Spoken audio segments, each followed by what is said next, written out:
救救我呀，姐姐！姐姐，你打我干嘛呀？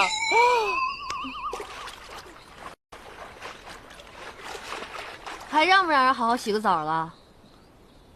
我先走了。走什么呀？找我什么事儿？行了，把脸转过来，哥不怕你看。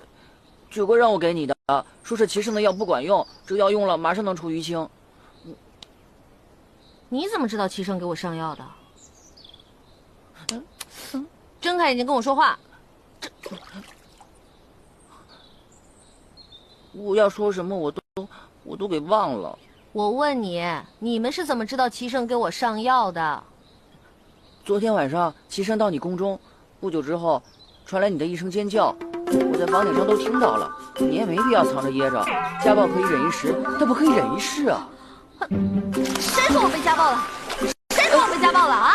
这三天不拿你上房揭瓦呀你！啊？叫声不多不少，不深不浅，恰好就是那种明明极其痛苦，却忍住不敢叫出声，